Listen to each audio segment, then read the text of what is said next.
నమస్కారం. ఈరోజు మనం మన భారత ప్రజాస్వామ్యం ఎదుర్కొంటున్న ఒక అతిపెద్ద సవాలు గురించి మాట్లాడుకుందాం.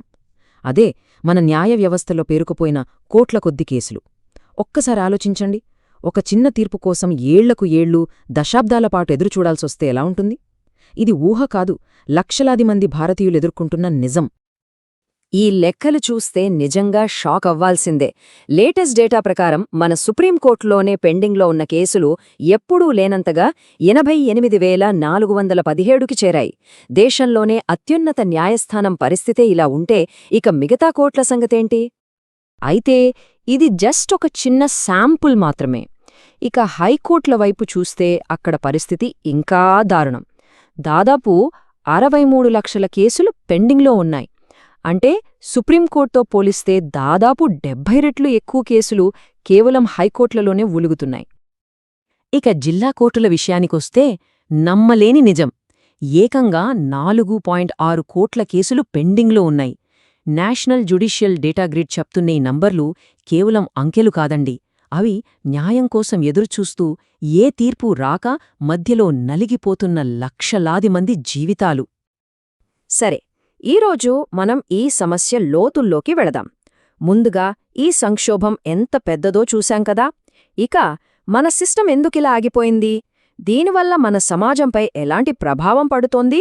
ప్రభుత్వం ఏమైనా చర్యలు తీసుకుంటోందా? మరి దీనికి అసలైన పరిష్కార మార్గమేంటి? వీటన్నిటినీ చర్చిద్దాం. అయితే అసలు మన న్యాయ వ్యవస్థ ఎందుకు ఇంతలా స్తంభించిపోయింది?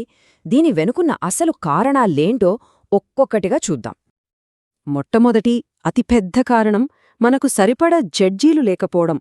ప్రస్తుతం ఇండియాలో ప్రతి 10 లక్షల జనాభాకి కేవలం 21 మంది జడ్జిలు మాత్రమే ఉన్నారు. కానీ 120వ లా కమిషన్ ఏం చెప్పిందంటే ప్రతి 10 లక్షల మందికి కనీసం 50 మంది జడ్జిలుండాలని.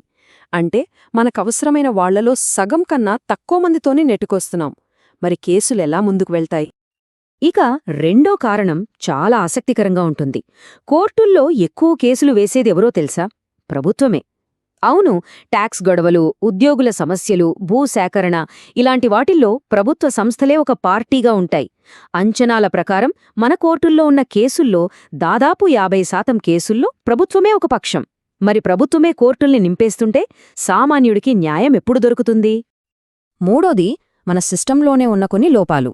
అదే పనిగా వాయిదాలు వేయడం, చట్టాలు క్లియర్గా లేకపోవడం, ఇంకా కేసుల్ని సరిగ్గా మేనేజ్ చేసే ఆధునిక పద్ధతులు లేకపోవడం, ఇవన్నీ సమస్యను ఇంకా పెద్దవి చేస్తున్నాయి. గ్రామీణ ప్రాంతాల్లో చిన్న కేసుల కోసం పెట్టిన గ్రామ న్యాయాలయాలు కూడా చాలా రాష్ట్రాల్లో సరిగ్గా పనిచేయట్లేదు. ఇక చివరిగా డబ్బుల విషయం. న్యాయ వ్యవస్థకు ఇచ్చే ప్రాధాన్యత బడ్జెట్ కేటాయింపుల్లో కనిపించడం లేదు. మన జీడీపీలో న్యాయ వ్యవస్థకు కేటాయించేది కేవలం 0.1%. అదే డిఫెన్స్కైతే 2%. ఈ తేడా చూడండి. సరైన నిధులు లేకపోవడం వల్ల కోర్టుల్లో కనీస వసతులు, టెక్నాలజీ కూడా ఉండట్లేదు. సరే, న్యాయం ఆలస్యమైతే ఏమవుతుంది? దీని ప్రభావం కోర్టు గదులకే పరిమితం కాదు, మన సమాజంపై చాలా తీవ్రంగా ఉంటుంది. అన్నిటికన్నా దారుణమైన విషయమేంటంటే ఇది మన ప్రాథమిక హక్కుల ఉల్లంఘన. 1979లో హుస్సైనారా ఖాతూన్ కేసులో సుప్రీంకోర్టు చాలా స్పష్టంగా చెప్పింది, త్వరగా విచారణ పొందే హక్కు అనేది జీవించే హక్కులో భాగమని. కానీ వాస్తవం ఎలా ఉందంటే ఈరోజు మన జైళ్లలో ఉన్న ఖైదీలలో ఏకంగా 76% మంది విచారణ ఖైదీలే. అంటే వాళ్ళ తప్పు ఏంటో ఇంకా తేలలేదు. ప్రతి 4గురిలో 3 నేరం రుజువు కాకుండానే ఏళ్ల తరబడి జైల్లో మగ్గిపోతున్నారు. ఎందుకంటే మన సిస్టం వాళ్ల కేసును టైంకి విచారించలేకపోతోంది. ఆర్థికంగా కూడా నష్టం చాలా పెద్దది. భూసేకరణ, పర్యావరణ అనుమతుల కేసులు ఏళ్ల తరబడి సాగడం వల్ల వేల కోట్ల విలువైన ప్రాజెక్టులు ఆగిపోతున్నాయి. ఇక సామాజికంగా చూస్తే న్యాయ వ్యవస్థపై ప్రజలకు నమ్మకం పోతోంది. దీన్నే కొంతమంది నిపుణులు బ్లాక్ కోట్ సిండ్రోమ్ అంటున్నారు. చట్టంపై నమ్మకం పోయినప్పుడు ప్రజలు చట్టాన్ని తమ చేతుల్లోకి తీసుకునే ప్రమాదముంది. ఇప్పుడు ఆలస్యం చేయడమే ఒక కొత్త రక్షణ వ్యూహంగా మారిపోయింది. మరి ఈ పరిస్థితిని చక్కదిద్దడానికి ప్రభుత్వం ఏమైనా చేస్తుందా? అవును, కొన్ని ప్రయత్నాలైతే జరుగుతున్నాయి. అవేంటో ఒకసారి చూద్దాం. ముందుగా national mission for justice delivery and legal reforms ఇది ఆలస్యాన్ని, ఇన్ఫ్రాస్ట్రక్చర్ సమస్యల్ని టార్గెట్ చేస్తుంది. ఆ తరువాత టెక్నాలజీ వైపు అడుగులేస్తూ కోర్ట్స్ ప్రాజెక్ట్ తీసుకొచ్చారు. దీనివల్ల ఫైలింగ్, వర్చువల్ కోర్టులు, జడ్జిల కోసం జస్ట్ యాప్ లాంటివి వచ్చాయి. ఇక వ్యాపార వివాదాల కోసం కమర్షియల్ కోర్టులు, తీవ్రమైన నేరాల కోసం ఫాస్ట్ ట్రాక్ కోర్టులు కూడా ఏర్పాటు చేశారు. వీటన్నిటితో పాటు కోర్టుల బయట రాజీ మార్గాల ద్వారా సమస్యలు పరిష్కరించుకునే ఏడీఆర్ అంటే లోక్ అదాలత్లని ప్రోత్సహిస్తున్నారు. ప్రభుత్వ కార్యక్రమాలు సరైన దిశలోనే ఉన్నా ఇంకా చేయాల్సింది చాలా ఉంది. సో ఇక ముందు ఏం చేయాలి? అసలైన పరిష్కారం మార్గమేంటి? ముందుకు వెళ్లడానికి మన ముందు 4 ముఖ్యమైన మార్గాలు ఉన్నాయి. 1. ఇన్ఫ్రాస్ట్రక్చర్. మాజీ చీఫ్ జస్టిస్ ఎన్వి రమణగారు చెప్పినట్టు కోర్టుల వసతుల కోసం నేషనల్ జ్యుడిషియల్ ఇన్ఫ్రాస్ట్రక్చర్ అథారిటీ ఏర్పాటు చేయాలి. 2. Man power. రిటైర్ అయిన అనుభవజ్ఞులైన జడ్జీలను తాత్కాలికంగా నియమించి ఈ కేసుల భారాన్ని తగ్గించాలి. 3. సామర్థ్యం. అనవసరమైన వాయిదాలను అస్సలు ఒప్పుకోకూడదు.